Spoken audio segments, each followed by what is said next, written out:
How to fix Walmart order cancellation. Let's begin with this easy step. I don't have the Walmart app actually because it is not available in my region, but I'm gonna use Walmart seller app, which is also their app, so the steps are actually the same. So repeat this. Tap on the app and go to the app info icon and scroll down to the storage section, and here you'll find clear cache and clear data. Tap on both of the icon, and after you press on both of them, go back and tap on force stop right at the very end. Then go to the menu and simply delete all this app. This is the simplest thing that you can do.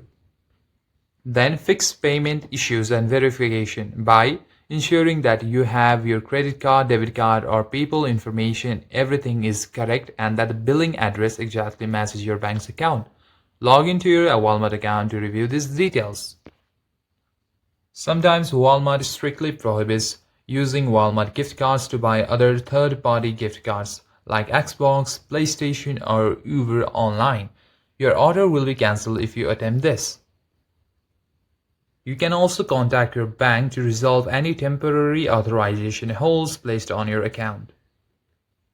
And using a VPN can cause an IP mismatch with your billing address, triggering Walmart's automated fraud detection.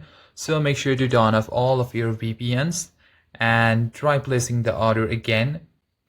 And finally, if it doesn't work on your Android device, what you can do is simply try running the same process from your web browser or a different PC or a separate device to bypass localized app or case glitches.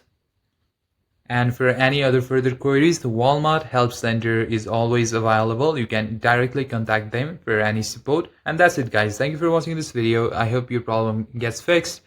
And if you like it, subscribe it, and I'll see you in the next one.